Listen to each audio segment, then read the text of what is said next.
ദഹാദിന്റെ 5ാമത്തെ എപ്പിസോഡിന്റെ last പാർട്ടിലേക്ക് പോകാം. കഴിഞ്ഞ പാർട്ടിൽ നമ്മൾ കണ്ടത് ശിവയെ കൊടുക്കാൻ എന്തോ പ്ലാനുമായി ആനന്ദ് അവന്റെ വീട്ടിലെത്തിയതാണ്. അടുത്ത സീൻ ആനന്ദ് അവന്റെ വാനുമായി എങ്ങോട്ട് പോവുകയാണ്. അവൻ ആ നാടോടിയെ കാണാനാണ് എത്തിയിരിക്കുന്നത്. അപ്പോഴാണ് നമ്മൾ മനസ്സിലാക്കുന്നത് അവൻ നാട് വിടാനുള്ള പ്ലാനാണ്. അയാൾക്ക് അവൻ ശിവയുടെ കയ്യിൽ നിന്ന് അച്ഛന് കൊടുക്കാനാണെന്ന് പറഞ്ഞു വാങ്ങിയ പൈസ കൊടുക്കുന്നു. അയാൾ അപ്പോൾ ആനന്ദിനെ കുറിച്ച് നിർദ്ദേശങ്ങൾ നൽകുന്നു. അതിർത്തി കടന്നിട്ട് ഇനി ബാക്കി കാശ് അവിടെയുള്ള എന്റെ ആൾക്കാർക്ക് കൊടുക്കണം, പിന്നെ അധികം ലഗേജ് കൊണ്ടുവരരുത്. അപ്പോൾ ആനന്ദ് അതിർത്തി കടന്ന് രക്ഷപ്പെടാനുള്ള പ്ലാനാണ്. ഇനി പോലീസ് പിടിയിലാവുമെന്ന് അവനേതാണ്ട് ഉറപ്പായി. മരുഭൂമിയിൽ കൂടി അതിർത്തി കടക്കാനാണ് പ്ലാൻ. കുറച്ച് ഭക്ഷണവും വെള്ളവും മാത്രം കരുതിയാൽ മതിയെന്ന് ആ നാടോടി നിർദ്ദേശം നൽകുന്നു. ഈ സമയം അഞ്ജലിയുടെ അടുത്തേക്ക് കാസിം വരുന്നു. എന്നിട്ട് പുതിയൊരു നമ്പർ കൂടി കിട്ടിയിട്ടുണ്ടെന്ന് പറയുന്നു. ഇതും ആ സെയിം പാറ്റേൺ കാണിക്കുന്നുണ്ട്. ഒരു അംബിക എന്ന് പറയുന്ന പെൺകുട്ടിയുടെ നമ്പറാണ്. ഇതൊന്നും നേരത്തെ കിട്ടാതിരുന്നതെന്ന് അഞ്ജലി ചോദിക്കുന്നു. കുറെ ഫയൽസ് ഒക്കെ ചീത്തയായിട്ടുണ്ട്. ഞാനത് ശരിയാക്കാൻ ശ്രമിച്ചുകൊണ്ടിരുന്നപ്പോഴാണ് ഇപ്പോൾ ഈ നമ്പർ കിട്ടിയത്. ആ അംബികയുടെ നമ്പറിൽ നിന്ന് ആർത്തിയുടെ നമ്പറിലേക്ക് സ്ഥിരമായി കോളുകൾ പോകുന്നുണ്ട്. ഇത് ആക്റ്റീവ്. പക്ഷെ കഴിഞ്ഞ 48 മണിക്കൂറായി ആ നമ്പറിലേക്ക് കോളും പോയിട്ടില്ല, മെസ്സേജും പോയിട്ടില്ല, സ്വിച്ച് ഓഫുമാണ്. അപ്പോൾ ആർത്തിയുടെ നമ്പർ അവരുടെ കയ്യിൽ കിട്ടിയിരിക്കുന്നു. അഞ്ജലി ഉടനെ തന്നെ ആർത്തിയെ കാണാനായി പുറപ്പെടുന്നു. ഇന്ന് രാത്രിയാണല്ലോ ആരതി ആനന്ദിന്റെ കൂടെ ഒളിച്ചോടാനിരിക്കുന്നത്. ആരതിയുടെ വീട്, അവിടെ ആരതി തുണി ഉണക്കാൻ ഇടുകയാണ്. തൊട്ടടുത്തായി അവളുടെ അനിയത്തി ദിവ്യയുമുണ്ട്. പക്ഷേ ആനന്ദ് നേരത്തെ തന്നെ ആരെങ്കിലും അന്വേഷിച്ചു വന്നാൽ അവരോട് തന്നെ കുറിച്ച് പറയരുതെന്ന് പറഞ്ഞിട്ടുണ്ടല്ലോ. അതുകൊണ്ട് തന്നെ ആരതി കെയർഫുൾ ആണ്. അഞ്ജലി അങ്ങോട്ടേക്ക് വരുന്നത് ആരതി കാണുന്നു. അവളാകെ പരിഭ്രാന്തിയായി താഴേക്ക് പോകുന്നു. അനിയത്തിയെ അവൾ മുകളിൽ തന്നെ എത്തിയിരിക്കുകയാണ്. ആരതി വന്ന് കതവ് തുറക്കുന്നു. അഞ്ജലി ആരതിയാണോ എന്ന് ചോദിക്കുന്നുണ്ട്. താൻ ആരതിയില്ലെന്നും ആരതിയുടെ അനിയത്തി ദിവ്യയാണെന്നുമാണ് അവൾ പറയുന്നത്. ആരതി എവിടെയെന്ന് അഞ്ജലി ചോദിക്കുന്നു. അവൾ മുത്തശ്ശിയെ കാണാൻ നാട്ടിൽ പോയിരിക്കുകയാണെന്ന് ആരതി കളവ് പറയുന്നു. അവളെ വിളിക്കാൻ എന്തെങ്കിലും മാർഗമുണ്ടോ എന്ന് അഞ്ജലി ചോദിക്കുന്നു. അവളുടെ ഫോൺ സ്വിച്ച് ഓഫ് ആണല്ലോ. അത് ഞങ്ങളുടെ ഗ്രാമത്തിൽ നെറ്റ്വർക്ക് കുറവാണ്, അതുകൊണ്ട് കിട്ടാത്തതായിരിക്കുമെന്ന് അവൾ പറയുന്നു. അവൾ നാളെ മടങ്ങി വരും. വന്നു കഴിഞ്ഞാൽ ഉടനെ തന്നെ അഞ്ജലിയെ കോൺടാക്ട് ചെയ്യാമെന്ന് ആരതി പറയുന്നു. നിന്റെ അനിയത്തിക്ക് ബോയ് ഫ്രണ്ട് ഉണ്ടോ എന്ന് അഞ്ജലി ചോദിക്കുന്നുണ്ട്. പക്ഷേ അങ്ങനെയൊന്നും ഇല്ലെന്ന് ആരതി പറയുന്നു. അഞ്ജലി അതൊന്നുകൂടി ഉറപ്പിക്കുന്നുണ്ട്. പക്ഷേ ആരതി വെൽ പ്രിപ്പയർഡ് ആണല്ലോ. ആനന്ദ് അവളെല്ലാം പറഞ്ഞ് പഠിപ്പിച്ചിട്ടുണ്ടല്ലോ. ആനന്ദിന്റെ വീട്ടുകാർ വിട്ട പോലീസാണെന്നാണ് ആരതി കരുതിയിരിക്കുന്നത്. അതുകൊണ്ട് തന്നെ അവൾ വിദഗ്ധമായി കള്ളം പറഞ്ഞ് അഞ്ജലിയെ ഒഴിവാക്കി. എന്തായാലും താൻ നാളെ വരാമെന്ന് പറഞ്ഞ് അഞ്ജലി അവിടുന്ന് പോകുന്ന സമയം തന്നെ കോൺടാക്ട് ചെയ്യാൻ അഞ്ജലി അവളുടെ കാർഡ് ആരതിക്ക് കൊടുത്തിട്ടാണ് പോയത്. ആരതി ഉടൻ തന്നെ ആനന്ദിനെ വിളിക്കുന്നു. എന്നിട്ട് അഞ്ജലി വന്നുപോയ കാര്യം അവനോട് പറയുന്നു. അവൾ ആ കാർഡ് നോക്കി വന്നത് അഞ്ജലിയാണെന്ന് അവനോട് പറയുന്നുണ്ട്. അവൻ ഒരു നിമിഷം ഞെട്ടുന്നു. ആ നിമിഷം തന്നെ അവന്റെ വാനിന്റെ ടയർ പൊട്ടുന്നുണ്ട്. എന്തായാലും ആരതിയോട് അപ്പോൾ തന്നെ വീട് വിട്ടിറങ്ങാൻ ആനന്ദ് പറയുന്നു. അവന്റെ മനസ്സിൽ ചിലപ്പോൾ അഞ്ജലി അവൾ പറഞ്ഞത് വിശ്വസിച്ചിട്ടില്ലെങ്കിലോ പിടിക്കപ്പെടാൻ നല്ല ചാൻസ് ഉണ്ട്. അതുകൊണ്ട് തന്നെ ഇപ്പോൾ തന്നെ ആരതിയോട് ജയ്പൂരിലേക്ക് പുറപ്പെടാൻ ആനന്ദ് പറയുന്നു. ഞാനും ഇപ്പോൾ തന്നെ അങ്ങോട്ടേക്ക് എത്താം. അതുപ്രകാരം ആരതി പോവാനൊരുങ്ങുകയാണ്. അവൾ വീട്ടിലുള്ള സ്വർണ്ണാഭരണവും പണവും എല്ലാം എടുക്കുന്നുണ്ട്. അഞ്ജലി കൊടുത്ത കാർഡ് വലിച്ചു കയറി വീട്ടുകാർക്കുള്ള ലെറ്ററും അവിടെ വെച്ച് ആനന്ദ് പറഞ്ഞ പോലെ അവൾ വീട് വിട്ടിറങ്ങുന്നു.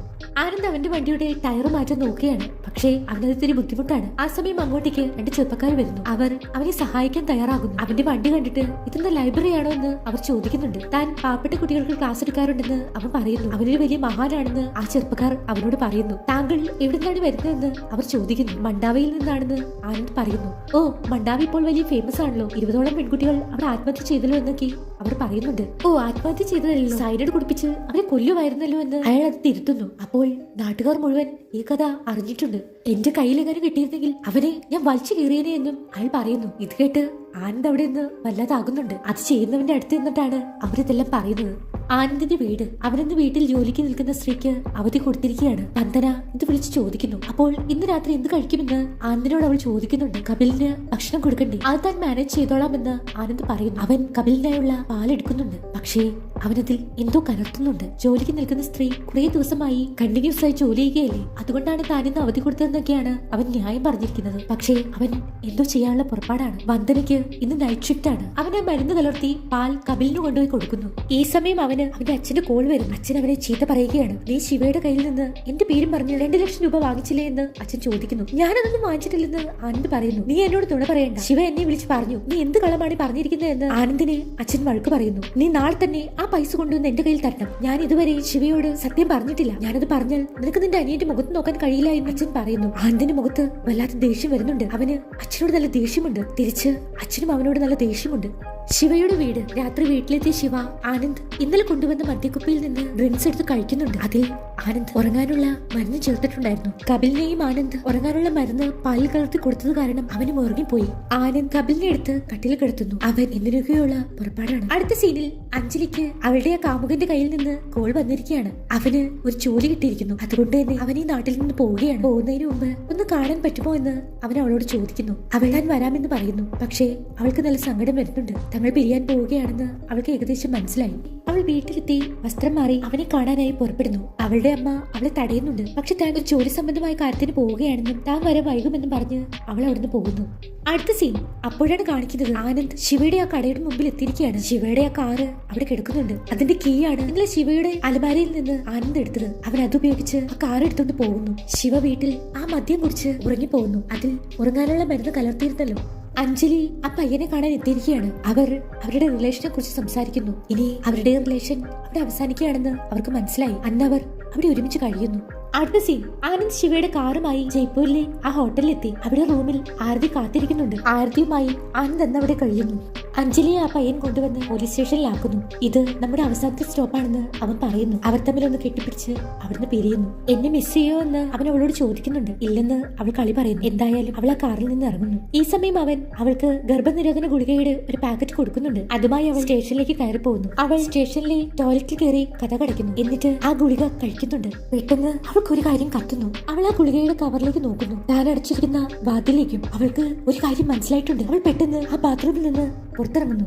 അവൾ ഉടൻ തന്നെ ദേവിലാലിനെ വിളിക്കുന്നു. ദേവിലാൽ നല്ല ഉറക്കത്തിലാണ്. ദേവിലാലിന്റെ ഭാര്യ ആ കോൾ കാണുന്നുണ്ട്. ഇവൾക്ക് ഈ സമയത്ത് വിളിക്കാൻ നാണമില്ലേ എന്ന് ചോദിച്ച് അവൾ ആ ഫോൺ ദേവിലാലിന് കൊടുക്കുന്നു. എന്തെങ്കിലും അത്യാവശ്യം കൊണ്ടായിരിക്കും അവൾ വിളിച്ചിരിക്കുന്നത് എന്ന് ദേവിലാൽ പറയുന്നു. പക്ഷെ ആ സമയത്ത് ആ കോൾ വന്നത് ദേവിലാലിന്റെ ഭാര്യയ്ക്ക് ഒട്ടും ഇഷ്ടമായിട്ടില്ല. ദേവിലാൽ ആ ഫോൺ എടുക്കുന്നു. അഞ്ജലി ദേവിലാലിനോട് കാര്യം പറയുന്നു. അവൻ എങ്ങനെയാണ് ആ പെൺകുട്ടികളെ കൊണ്ട് സൈനൈഡ് കഴിപ്പിച്ചതെന്ന് എനിക്ക് മനസ്സിലായി. അവർ മരിക്കുന്നതിന് മുമ്പ് ശാരീരിക ബന്ധം പുലർത്തിയിട്ടുണ്ട്. അതിനുശേഷം അവരുടെ സേഫ്റ്റിക്കാണെന്ന് പറഞ്ഞ് അവൻ ഗർഭനിരോധന ഗുളിക അവർക്ക് കൊടുത്തിട്ടുണ്ട്. അതിനു മുമ്പ് അവൻ അതിൽ സൈനൈഡ് പുരട്ടിയിട്ടുണ്ടാകും. പക്ഷേ ആ പെൺകുട്ടികൾക്ക് അതറിയില്ലല്ലോ. അവർ സൈനൈഡ് ആണ് കഴിക്കുന്നതെന്ന് അറിയാതെയാണ് ആ ഗുളിക കഴിച്ചിട്ടുള്ളത്. എന്നിട്ട് എന്തെങ്കിലുമൊക്കെ പറഞ്ഞ് സമ്മതിപ്പിച്ച് അവരോടത് ബാത്റൂമിൽ പോയി കഴിക്കാൻ പറഞ്ഞിട്ടുണ്ടാകും. അങ്ങനെ അകത്ത് പോകുന്ന പെൺകുട്ടി വാതിൽ അടച്ചിട്ടായിരിക്കുമല്ലോ ബാത്റൂമിൽ കയറുക. അവിടെ വെച്ച് ഗർഭനിരോധന ഗുളികയാണെന്ന് കരുതി സൈനൈഡ് പുരട്ടിയ ഈ ഗുളിക കഴിച്ചിട്ടുണ്ടാകും. അങ്ങനെ അവർ കൊല്ലപ്പെടുന്നു. പക്ഷേ കാണുമ്പോൾ സൂയിസൈഡ് ആണല്ലോ. അപ്പോൾ എങ്ങനെയാണ് ആ ദുഷ്ടൻ ഇത്രയും പെൺകുട്ടികളെ കൊന്നിരിക്കുന്നത്? എന്തായാലും അഞ്ജലിക്കും ദേവിലാലിനും കാര്യം പിടികിട്ടി. എല്ലാ പോസ്റ്റ്മോർട്ടം റിപ്പോർട്ടും ഒന്നും കൂടെ പരിശോധിക്കാൻ ദേവിലാൽ അഞ്ജലിക്ക് നിർദ്ദേശം നൽകുന്നു. താൻ സ്റ്റേഷനിൽ തന്നെ ഉണ്ടെന്നും അത് ഉടനെ പരിശോധിക്കാൻ പോവുകയാണെന്നും അവൾ പറയുന്നു.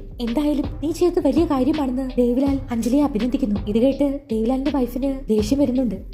അടുത്ത സീൻ ആരതി ഒരു സ്ഥലത്ത് കാറിൽ ഇരിക്കുകയാണ്. ആനന്ദ് അങ്ങോട്ടേക്ക് ഒരു ഗുളികയുമായി വരുന്നു. അവൻ മെഡിക്കൽ ഷോപ്പിൽ നിന്ന് അപ്പൊ വാങ്ങിച്ചതാണെന്നുള്ള രീതിയിലാണ് ആ ഗുളികയും കൊണ്ടുവന്ന് അവൾക്ക് കൊടുക്കുന്നത്. അതൊരു ചെറിയ പാക്കറ്റിൽ ഒരു ഗുളികയാണുള്ളത്. അത് അവൾക്ക് കൊടുത്തിട്ട് ആ മെഡിക്കൽ ഷോപ്പുകാരൻ ഇത് കഴിച്ചാൽ ഛർദ്ദിക്കാൻ വരുമെന്ന് പറഞ്ഞുവെന്ന് അവൻ പറയുന്നു. അതിനാൽ അവിടെ ഒരു ബസ് സ്റ്റോപ്പ് ഉണ്ട്.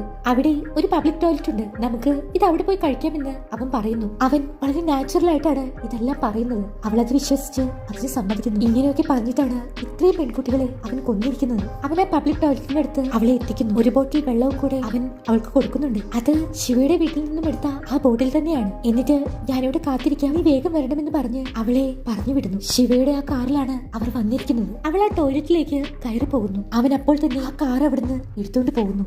ഈ ഒരു സീനോടെ ദഹാദിന്റെ 5ാമത്തെ എപ്പിസോഡ് ഇവിടെ അവസാനിക്കുകയാണ്. അടുത്ത എപ്പിസോഡുമായി നമുക്ക് വീണ്ടും കാണാം. ബൈ.